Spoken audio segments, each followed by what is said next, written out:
Well, folks, welcome to one more edition of Politics and Random. Egberto is your host. Thank you so kindly being part of the show. We are going to have, what again?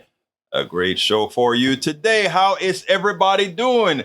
Bruce Pollard, how are you doing? I see you in the house. Yes, I will give you the link. Ask Egberto anything is tomorrow. I'll put the link in a minute. Bridge MCP, welcome to Politics Done Right.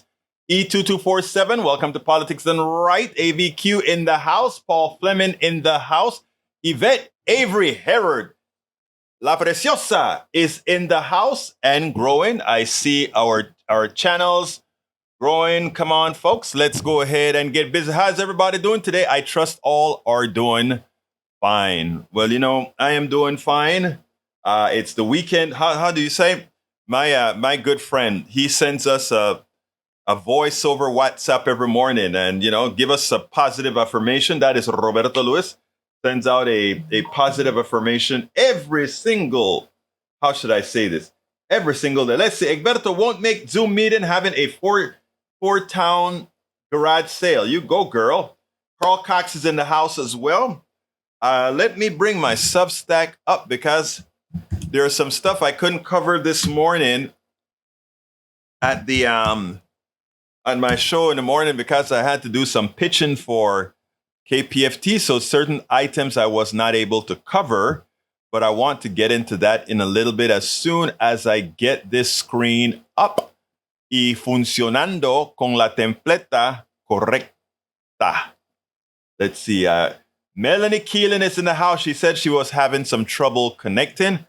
I hope your troubles are over, my dear beautiful friend. I hope your troubles are over.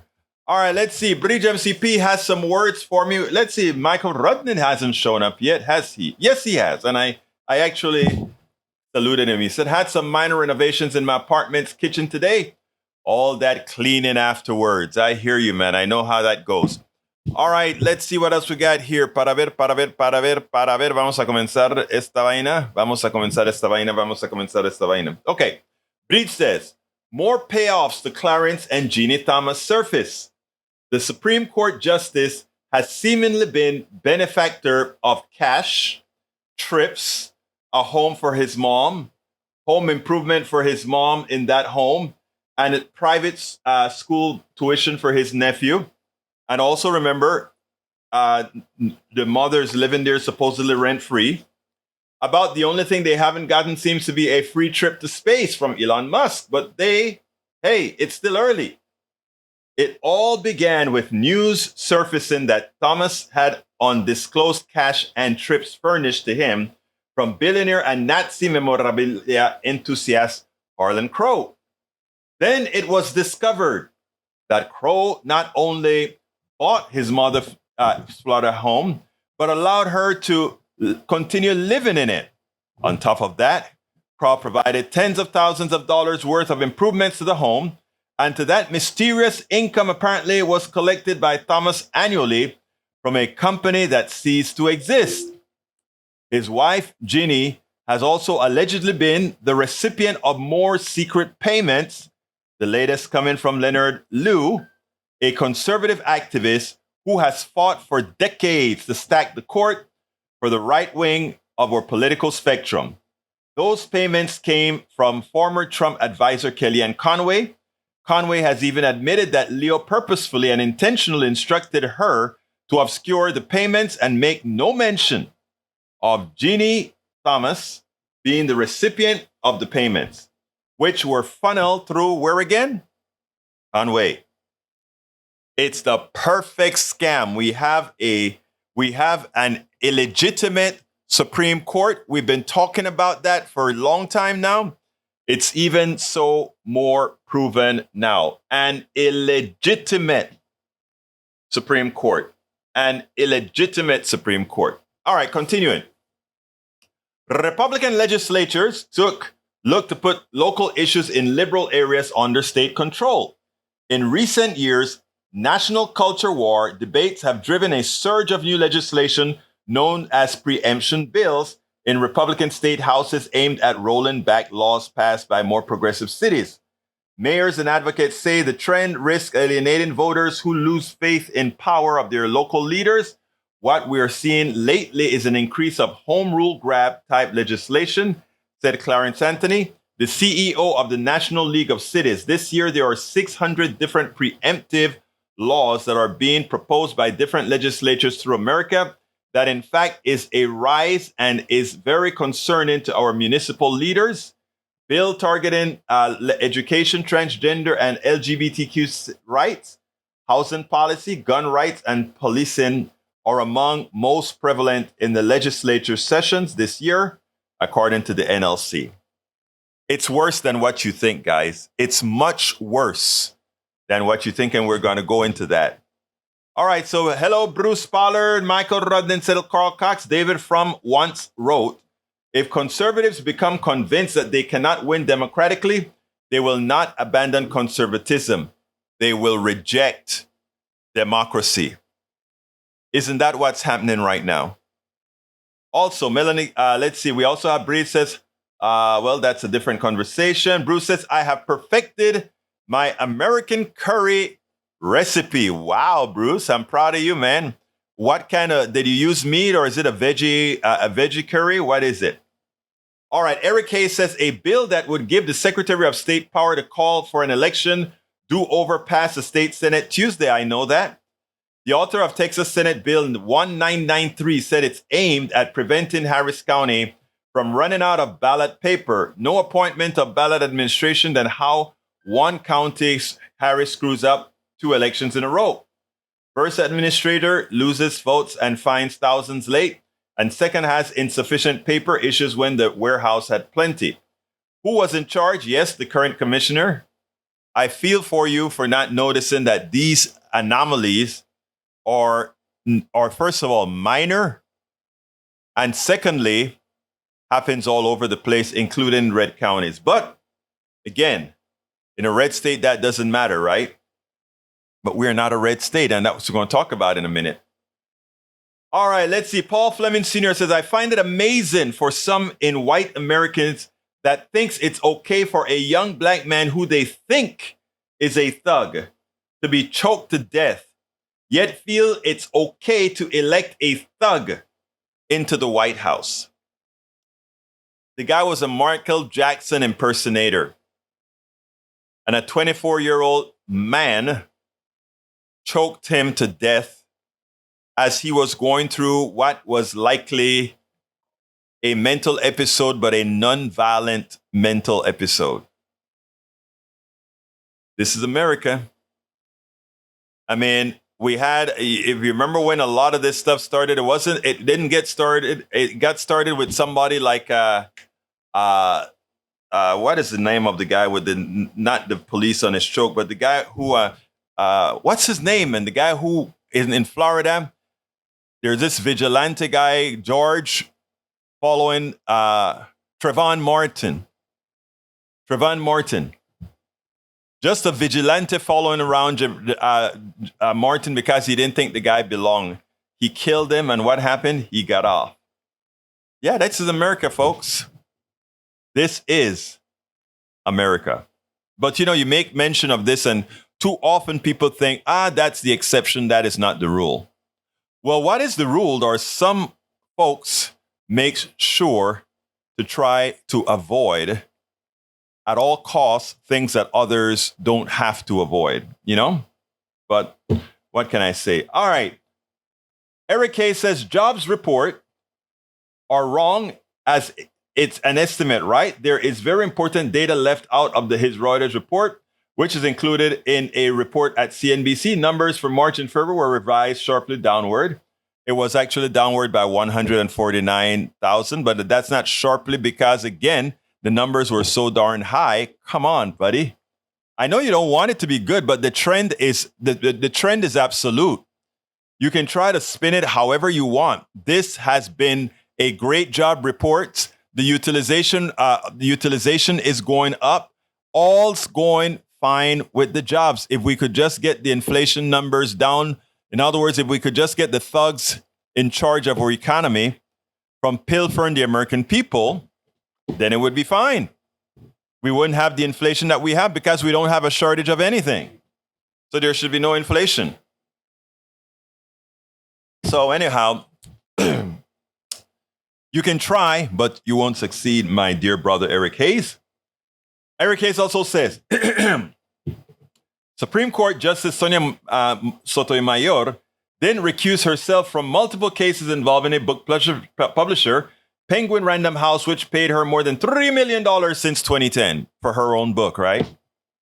The copyright infringement cases in which Penguin Random House stood to suffer financial damage if the court ruled unfavorably were not taken up by the High Court, but justices voted on whether or not to hear the cases. Altogether, Sotomayor earned $3.6 million from Penguin Random House and its subsidiary for agreeing to let them publish her 2013 memoirs, My Beloved World, and numerous children's books since then, the Daily Wire reported on Thursday. The same year that her memoir came out, Sotomayor voted or whether the court should take up Alan Greenspoint versus Random House. I am trying to figure out the conflict of interest there. Her stuff was already signed. But I don't expect you to see that. I expect right now everybody's going to try to see if they can find any progressive judge that have done the nasty, corrupt things that Clarence Thomas, John Roberts, and the other Supreme Court Justice, Gorsuch. But, you know, you can keep trying.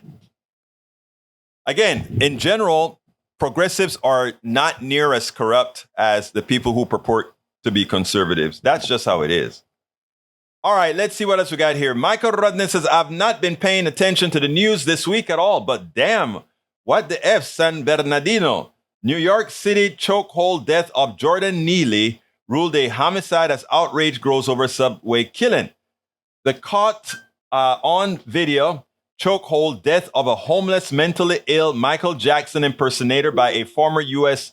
Marine aboard a Manhattan subway train was ruled a homicide on Wednesday as anger and protests erupted over the killing. The city medical examiner found the cause of death for Jordan Neely's Monday's death was compression of the neck. The finding is a critical piece of an investigation, as police said. They were awaiting the results of final autopsy before determining if criminal charges should be filed. The determination came after friends and elected officials expressed outrage over the death, insisting the homeless busker didn't deserve to die. Neely, 30, was familiar sight in town. He was an impersonator. Just about everybody there knew him. But, hey again. Bruce Pollard says, glad you asked about his curry.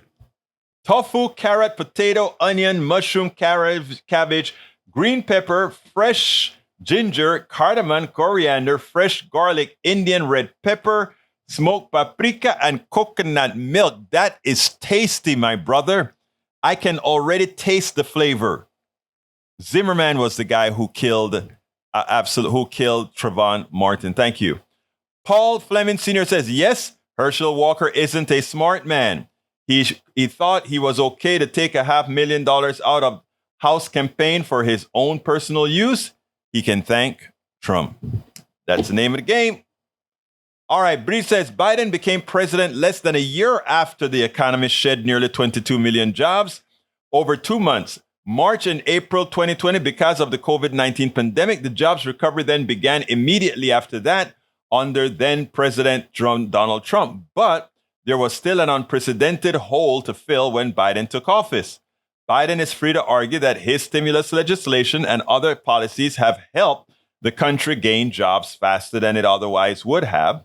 As always, it's debatable precisely how much credit the president deserves for job creation. Nonetheless, it is clear that there could only be such an extraordinary number of jobs added in 2021, 2022, because there was such an extraordinary number of jobs lost in 2020. By the way, Rodnan, I think I sent you an email requesting some information. Please check your email. I think I also sent it to you on your thing a few days ago. So check it and please respond to that. Senor Rodnan. Bruce Pollard said coronation tomorrow. And to reply to Bruce, I said, and I won't be watching the coronation tomorrow. I have no, I wrote a little tweet. Let me see if I have it here. Let me say the tweet, because anytime it comes around here with the coronation and all those things, I get pretty darn upset. Let's see if I can find what I wrote. It was I don't know how. Come on, I know I wrote it. I am going through my tweets, or rather, I'm going through my. Let's see how. Okay, this is what I wrote. Because it really upset me that MSNBC and all these guys are going to be covering that. So I wrote, how can any progressive watch the coronation of a representative of an institution that has killed, maimed, and pilfered millions around the world? If the UK is okay with maintaining the institution, so be it. But why should the victimized faces be rubbed in it? And that's how I look at it. My forefathers came, via Africa to the Caribbean. They didn't come on a pleasure ship at all. Thank you very much, Michael. They didn't come on a pleasure ship at all. Okay? They didn't come on a pleasure ship. These guys pilfered India. They took over the Falkland Islands. I mean, we can go over and over and over again to what they've done. In the name of the Queen and the King. What's there to celebrate? What is there to celebrate? You know, it drives me crazy completely. So Bruce, yep, I know it's tomorrow. I won't be watching. Nobody in this family will be watching. We look at the monarchy for exactly what it is. A very, very evil institution. Bruce also says, even though you don't like him, Sewell connects that royal FU with slavery. Yeah, he should. That part, if he connects that royal stuff with slavery, then I mean, a clock is even right.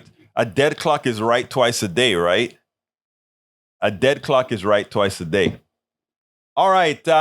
Bree says, Bruce Pollard from... No, let's see first. I want to go to... Michael says, Supreme Court has no ethics. It's a no wonder the people have no faith in that broken institution. Congress has the big stick, but Republicans will probably play obstructionist faction politics. One of the problems right now, and I'm going to talk about that a little bit, is about Democrats just are not fighting, and you wonder why.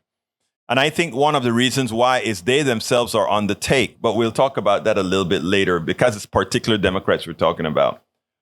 All right, Google let Daily Wire advertise on climate change is a hoax. Searches, that's a shame. Bruce Pollard says, Breach, you are correct. It is racism dating back to forever. And continuing, Paul Fleming says, if you want a king, go back to England. We have a president. Michael says, well, that's for me. What else we got? Paul Fleming says, we subsidize everything in a twinkle or a happy meal, but won't for fruits and vegetables for people to eat. Very good observation. Carl Cox says, who cares about coronation? British should kick out royals. British taxpayers pay large amount of taxes to keep the British royals, who are leeches in luxury for years. And what do they have? They have millions. Why should the monarchy? Why should the people pay a penny to protect the royals? They shouldn't. But hey, that's their country, man. Hey, Bruce, your cat may be at it again. Let's see what else we got here. But they aren't enforcing it. All right, good. All right, before I go into our Texas legislature and how bad things are with these folks, I want to play the good news of the day. And that good news of the day is it's about the jobs report. So let's go ahead and get it done right ahorita mismo, right here. President Biden came out touting the successes of his economics, and it turns out that we got more than 70,000 more jobs than was expected. I think it was something like 253,000 jobs. Made him very happy. And then he went completely appropriately to lambaste Republicans for what they're attempting to do with the debt ceiling debate by putting it all on the backs of Americans after they've given away the entire kit to the wealthies. Check this out, what the president had to say, and we'll then take it on the other side. So this morning, we got some good news from the jobs report. We added 250,000 jobs last month. That's on top of the 12 million jobs we've already added just since we came in office a little over 2 years ago. Unemployment rate is at 3.4%, which is the lowest in 50 years. Black employment has hit a record low. And the really good news is working age Americans are participating in the labor force at the highest rate in 15 years, not just since the pandemic, in 15 years. And the working age women are participating at the highest rate in 75 years. Inflation is now down 40% since last summer. It's come down the last 9 months in a row. We obviously have more work to do, but we're trending in the right direction. And I think we're making real progress. And we're doing it basically, which was the theme of everything we're internally working on, by investing in America. Say it again, investing in America. Matter of fact, the Secretary and I were just talking about a project that was taking place in another state.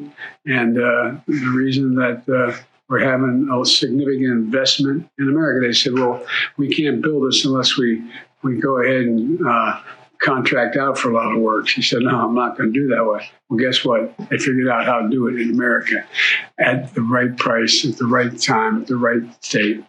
And so we got a lot more work to do to make, but we're making real progress. We've already attracted $470 billion in private sector commitments in manufacturing and clean energy technology. And we're bringing back the supply chain to the United States. I don't ever want to be in a position again where a major initiative that we have and a major element of our economy is dependent on a supply chain somewhere else in the world, particularly if it's not particularly friendly. And we're doing all this, having already in the first 2 years reduced the deficit by $1.7 trillion. That's occurred. That's happened. It's done. And the budget I proposed that I proposed back on March 9, I think it was, in the first couple weeks of March. That budget, if it were to be passed, would cut the deficit another $3 trillion. $3 trillion over the next 10 years.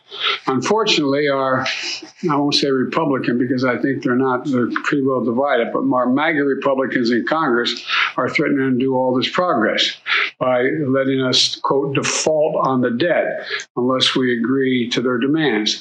The two are totally unrelated.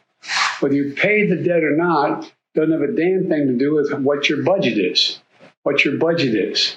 Where you're going to spend money, how you're going to raise the money, what are you going to cut, they're two separate issues, too. And let's get it straight. We're trying to hold the debt hostage to us to agree to some draconian cuts, magnificently difficult and damaging cuts. But I'll get into that in a little bit. But unfortunately, they're threatening to undo all this progress by letting us default. Their budget that they promoted, that it was attached to their debt ceiling increase, but they tied them together now. I want to make that clear. You all know this, I know, but for the listeners, they've tied it together. They say we're not going to increase the debt that every president has done for the last 6 million years here. Never hadn't done anything but that, unless you pass our budget as we're proposing. Now, their budget would put 21 million people at risk of losing Medicaid. It would cut federal law enforcement by 28,000 personnel, 28,000, FBI, DEA, et cetera. It would cut 100,000 teachers and support staff. It would cut 30 million veterans' health care visits. And I increased the VA budget because the veterans were in such difficult shape, having so much trouble getting appointments and the like. According to Moody's, not the Democratic Party, according to Moody's, their budget plan would eliminate 780,000 jobs. Say it again. It would eliminate 780,000 jobs, according to Moody's. And America's debt has accumulated over 200 years. And my predecessor, in the 4 years he was president, increased it by that total debt by 40%. 4 years. 4 years. Let's be clear. And by the way, even during that period, all the Republicans the Republican Party voted to increase the debt limit, like the only responsible thing you could do. At any rate, let's be clear. This is no small part about paying our bills that were accumulated not by me, not by my administration, but by former presidents and previous Congresses. I was in the Congress, so I voted for some of them as well, but I wasn't president. We're not a deadbeat nation. We pay our bills. And some of you cover a lot of foreign policy in other countries. You know this is becoming an issue in other countries. What's the United States going to do? Are they really fooling around with not paying their debts? And so, look, next week I'm going to reiterate to congressional leaders that they should do what every other Congress has done. That is, pass the debt limit, avoid default. And as I've said all along, we can debate where to cut, how much to spend, how to finally move the tax system where everybody doesn't pay their fair share or continue the route they're on, but not under the threat of default. Let's have the normal arguments. So that's why we have a budget process to debate and open so you all can see it and know exactly what it is that they want to spend the money on, what they want to cut it on, who pays taxes, who doesn't pay taxes, and us as well. We're ready for that debate. We're ready for that debate. We've made enormous progress over the past 2 years. And again, just today, reporting 250,000 new jobs. Just this last report. The last thing this country needs, after all we've been through, is a manufactured crisis. And that's what this is, a manufactured crisis. And that's what it is from beginning to end. It's a manufactured crisis driven by the MAGA Republicans in the Congress. Look, instead, we should be debating a vision of our country's future. Their vision versus our vision. Totally legitimate. Totally legitimate. And it's legitimate the American people said we like their vision better than ours. But debate the vision. And whether or not we're going to take our country backward, and certainly not whether or not we're going to default on our debt. And I remind you that under the previous president, Republicans voted 3 times to increase the debt limit. 3 times. No one's ever not voted to increase the debt limit. There's a lot to discuss today about our vision for the country. And investing in America is the core of what we're all about, and to build our economy from the middle out and the bottom up. And I know it's not very appropriate for the minds of many of our friends on the other side of the aisle, but decide what's a fair tax system. It's an awful thing to do it. I don't really mean it, but I'd ask the person to raise your hand. Anybody thinks the tax system in America is fair? Okay? And maybe you don't like the way who we tax and how we tax. But this is about everybody beginning to pay their fair share from our standpoint. I understand the Republican position. It's about cutting taxes, more taxes for the wealthy. I get it. But we should have the debate in the open, not behind whether or not we're not going to discuss it, because if we do, we're not going to have the debt limit passed. I guess the president is pretty happy with the results so far. Now, if we could just get the feds to stop increasing interest rates, meaning causing the working class to pay the bills of the entire country with that pain. No, a lot of people are not going to see it that way. But ultimately speaking, that is exactly how it is. Anyhow, folks, this is just an offbeat here. I wanted to kind of mention this. Last night, Ashley heard me playing some Ed Sheeran music while I was doing my blogging. And she came into the studio and she says, "What's up?" I was like, well, Ed Sheeran won the case against Marvin Gaye's estate for that music, for claiming that I think it's Let's Get It On is what they tried to say that Ed Sheeran's song sounded like. So what we did is while she came in here, we played Ed Sheeran's song, and then we played Marvin Gaye's song. And, the chord progression was similar, but it's a chord progression we could find in several other songs. And I showed her how bringing up other kinds of music, and we pulled it up on YouTube, different music that had the same chord progression. And I'm like, so why didn't they sue this company? So why didn't they sue that company? And by the way, this song came out before Marvin Gaye's song. So is this guy going to sue Marvin Gaye's estate now? So I just wrote a tweet that says, I love Marvin Gaye's music as well as Ed Sheeran's music. As one who plays music, I'm well aware that standard chord progressions appear often. Those 4 chords appear all over the place in that progression. This lawsuit was frivolous and should not have made it court. It should have never made it to court. I hope Sheeran countersues as a deterrent from people throwing out these completely frivolous lawsuits. Because, Marvin Gaye was, if Marvin Gaye was alive, he would look at his estate folks and say, are you guys crazy? Haven't you listened to Bobby McFerrin and all these guys and see the similarities in all this music? That's music. That's art. Anyhow, I just wanted to mention that. Anyway, back to reality. And we have here E2247, welcome aboard, my dear brother. He said, Google and YouTube have a policy not to spread or make money for climate disinformation on their platforms. Are they holding up to that, though? I don't know. We'll see. All right, Bruce Pollard says, I'm sorry, but I can't get too dark today. Bruce, we're not going to get too dark.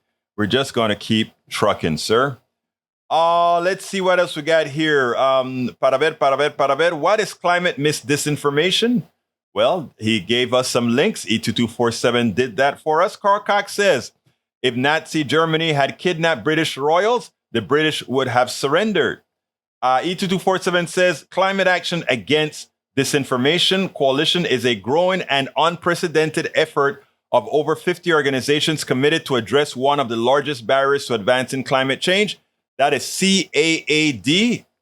Folks can look it up. Michael Rodnan says, I'm glad that our job booms now I'm glad that there's a jobs boom going on now, but my question, what are the quality of those jobs? What percentage are at or above living wages? What percentage offer healthcare as an included benefit? What percentage are people having to work 2 or more jobs? It's a mixed bag of everything that you just said there, Michael Rodnan. It's a mixed bag. But here's the deal. Wages are, in fact, going up as well. They're just not going up high enough. And here's the kicker, however. Here's what the people who control your prices are saying. As inflation goes up, you know why the core inflation won't go down according to these crooks? Wage inflation. Wage inflation means you making more money. And what they're telling you is we don't want you to make more money, or else wage inflation, and we pass wage inflation all to you. It is a racket that we have got to solve. Okay, let's say Bridge MCP says, Egberto, 2,977 people died in 9/11. About almost 4,500 died in Northern Ireland, including some of my family. I have no use for the British government, nor should anyone. The British government was, in fact, a criminal enterprise. Let's remember that. There's nothing benevolent about the monarchy, when you talk about Munchausen, it's not Munchausen, there's a syndrome when you go, the person who abused you, you fall in love with them or you protect them. Come on, help me out, guys. I know somebody here is going to talk about it right now. I'm going to go down the thing, see if anybody saw it yet. But there's a syndrome. Come on, folks. What's a syndrome? What is it called? I can't remember it right now, but I'll remember it in a little bit. Bruce says, if we go totally fascist, who will stop us? It will be an extraterrestrial because there will be no one left but people. No, Bruce, a fascist can get stopped from the inside. You just have to have the will and get over the fear. But we want to get to that. Munchausen by proxy was the correct one. Okay. Actually, Munchausen by proxy is somebody killing you. Stockholm Syndrome is the one. Stockholm Syndrome. All right, let's see what else. Bruce says, if we go... No, I read that already. Bruce also says, when they waste our country deadline, who will suffer? I don't know which deadline you're talking about, Bruce, but here's the kicker. We are running on thin lines with all these tax cuts for the wealthy and running our current deficits. Because here is the magic. Here's the magic. It looks like somebody wants to call in. Let's go ahead and take our call. All right. Hello, may I help you? How can I be of assistance to you? Welcome to Politics Done Right. Hello. This is Ray from Third Ward. Hey, Ray, how you doing? Let me clean the sound up. How you doing, Ray? I'm all right. Well, you are one of the first impromptu calls on the new Politics Done Right with the phone system that we have, courtesy of all the requests from one of our members. Who is that? Bruce Pollard. How you doing? I'm good. I'm actually proud to see you upgrading your communications here, Well, when you guys tell me you want something, you get it. That's the name of the game. Have you been able to check out the 5 o'clock show yet? The 6 o'clock show yet in the mornings? Yeah, well, I'm not an early bird, but I still catch the YouTube, so that's there. Good. Anyway, what would you like to add, my dear brother? Yeah, I heard you talking about the jobs report, and basically, it's so funny in a country like America that's, basically based on consumerism. You would think that the powers that be would make it easier for a larger portion of the population to, consume. But, like you said, the people who are in charge of the pricing say, okay, you want higher wages? We're going to pass that along to the customers. So every time you get a raise in your paycheck, you're going to notice that paycheck doesn't carry you as far because everything goes up. So it's like every time you feel like you're making progress, they move the goalpost. And we have to do something to break that cycle. You know what is so interesting with all of that, with what you just said, Ray? And I want people to hear this. It's the biggest racket there is, right? Because here's the funny thing. If they paid wages to a McDonald's worker $20 an hour or something like that, right? I don't quote me on this, but the increase in the price of a burger is something like 15 cents, if that much. Okay, so it's a small increase, but the amount of purchasing power that person has gained means that there is that much more economic activity, which means the price increases in effect wouldn't be justified. Let me give an example. In the aggregate, if all these employees start to make more money, the wage component of those companies' expenses could be eaten because of the increased amount of traffic they will see based on productivity and based on the amount of sales that they make. So the reality is they don't, even as people say, increasing the wages means the product should increase by X amount. That is assuming that your volume stays the same. But if your volume increases, you do not have to raise your prices. And most of us simply buy what these charlatans are telling us who runs our industry. So I am glad that you gave me an opportunity, Ray, to talk about that some. Oh, yeah, absolutely. And like you say, it's the biggest racket that they have been running, that because people are making more money, you have to raise prices on everything. It's a clock. It is. And it is. And, there are economists out there. You have Richard Wolff, you have Cole, you have many of them out there. And I've interviewed a couple of them that would tell you straight out. Go ahead. Yeah, I love Robert Reich. He really breaks it down as far as all of the inconsistencies in our system that tell us that, it has to be one way, but he's always telling us, and I know you've done a few interviews with him, and, I look at him highly regarded because of his position being a former labor secretary, Clinton administration. Yeah, the labor secretary. So he's someone I highly regard in opinion in terms of what we could do to fix our economy, but it takes the political will, and it's going to take us actually being able to break through the corporate stranglehold that is on both parties. But since we are progressives, we lean towards the Democratic side. Amen. Well, I have a few things to say about our legislature.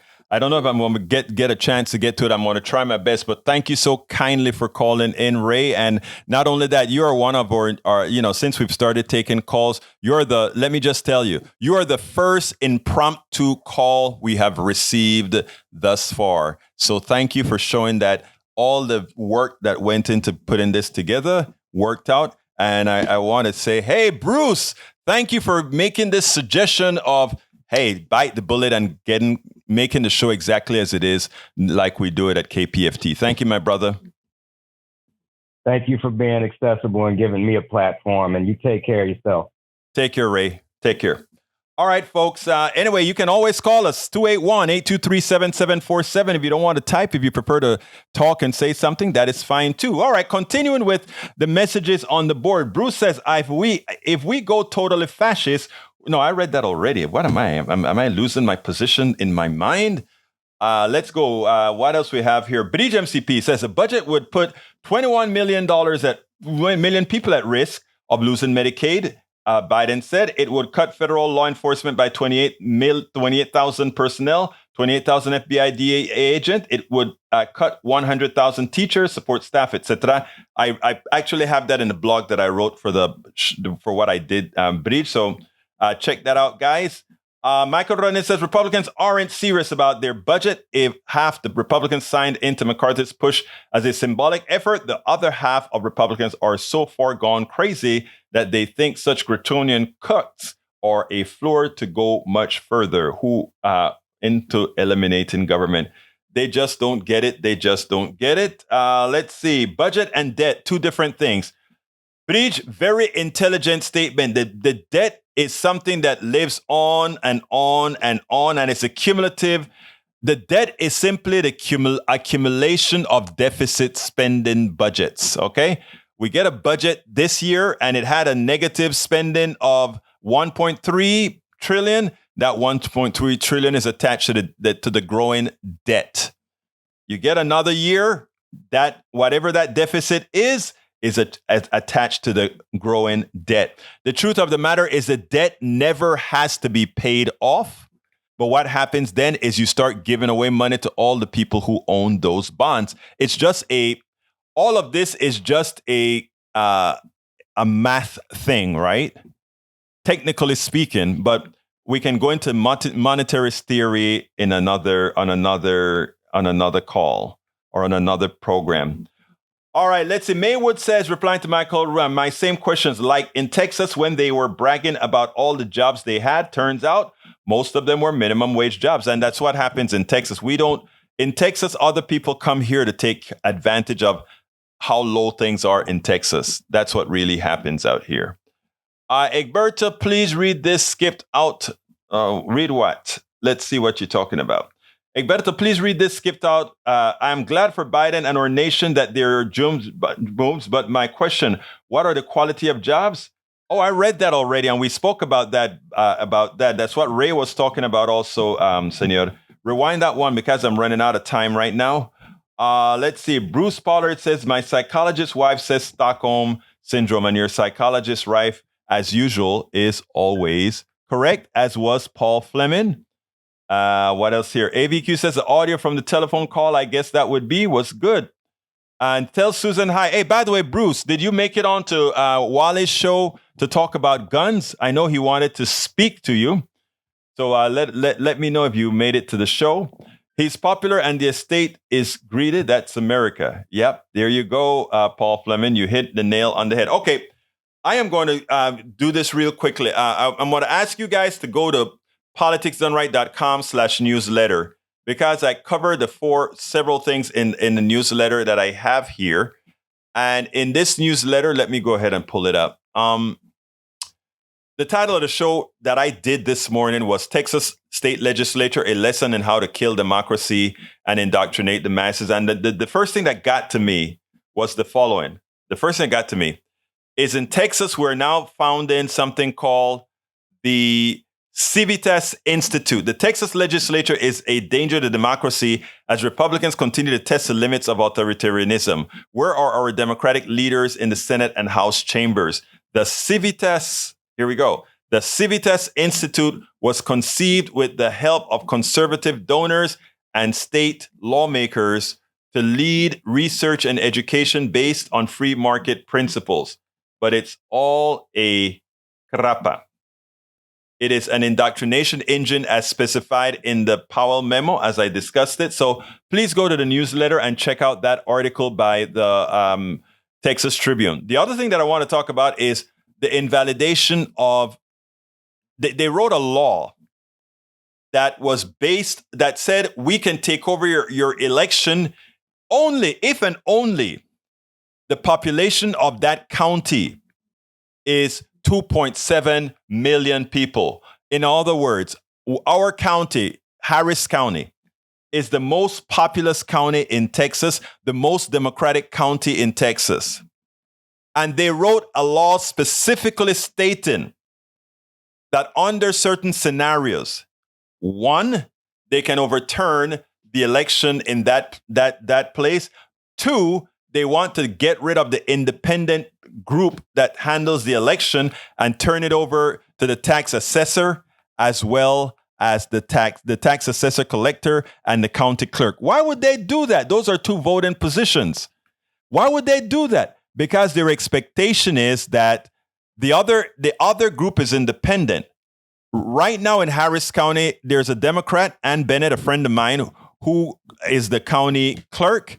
And then there is I forgot her name, who another friend of mine who runs his counter. I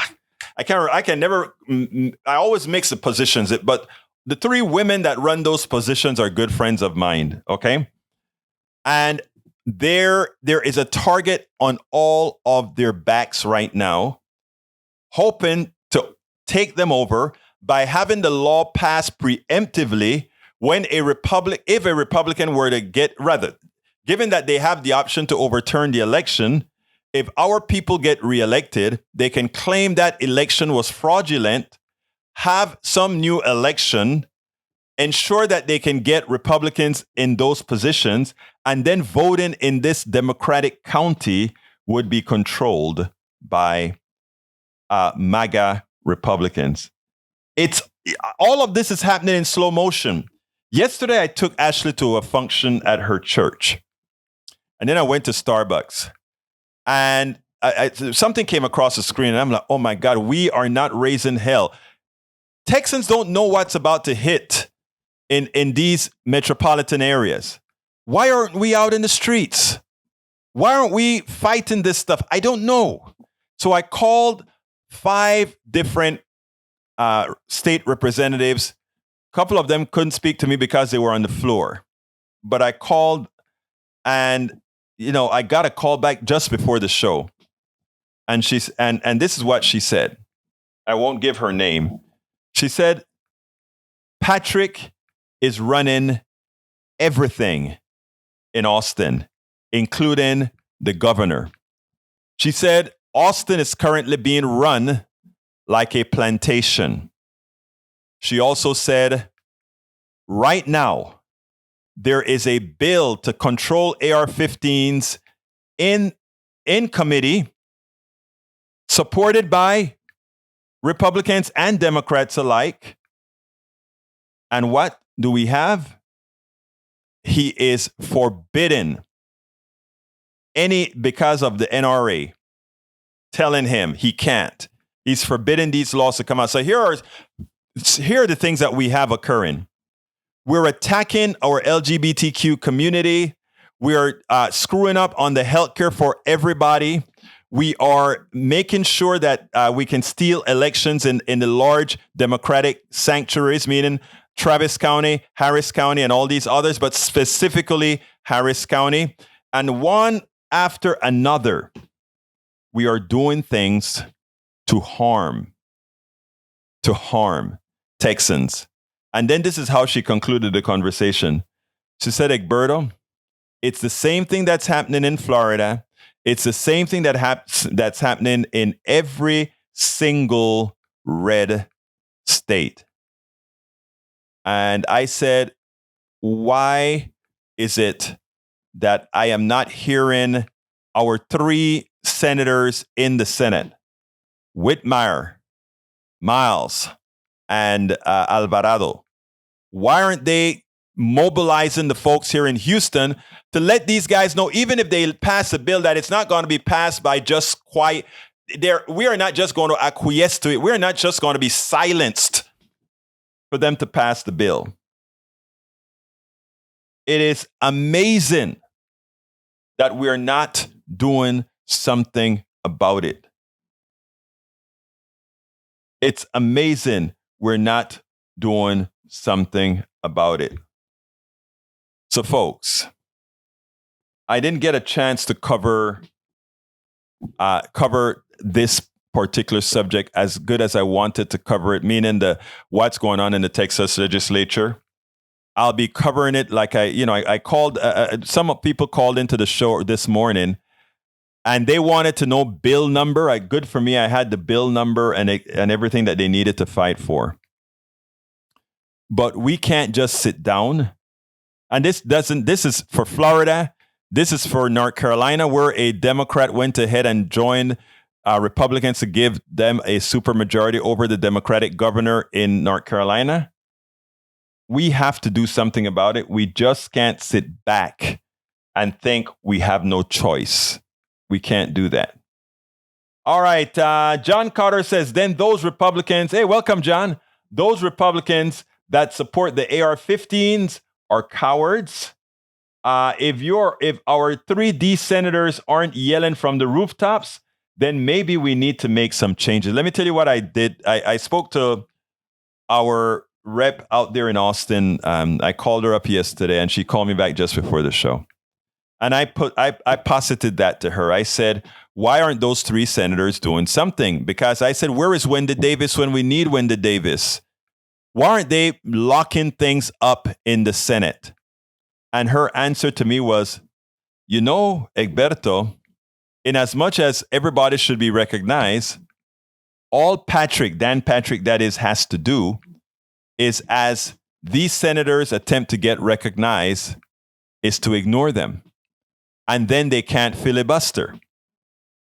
To which I said, they should just filibuster with a bullhorn. If he doesn't recognize them, recognize themselves with a bullhorn. We have to fight. We have to not just take what they're giving us. We have to move forward. She said, Egberto, let me tell you what you have to do. You have to make it known that, yes, we understand that Texas is not a red state, but damn it, 5.8 million, I repeat, 5.8 million registered Democrats stayed home in 2020. Otherwise, it would have been Governor Beto O'Rourke. It would have been Lieutenant Governor, my friend, Lieutenant Governor, he'll kill me if I realize he lives right behind the corner here. I know.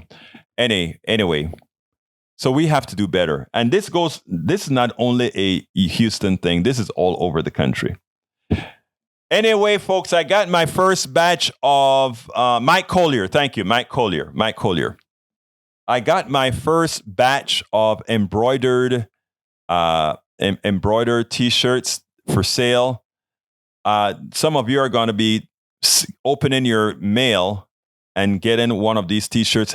Haven't been some great supporters all of the times, but I'm going to put a little link later on for those who want these nice embroidered polos. Let me show you one. But some of you already have it. Well, it'll be in the mail tomorrow for some of you who have already been such great supporters. What do you think about it, guys? Embroidered polos, right? Here you go. I'm going to put a link up for those. It's going to. I haven't priced it yet to make a profit. I gotta do something with that to to do something. So anyhow, some of you will be getting that already because you've supported us so well, and it is so appreciated. And then I'm going to sell them.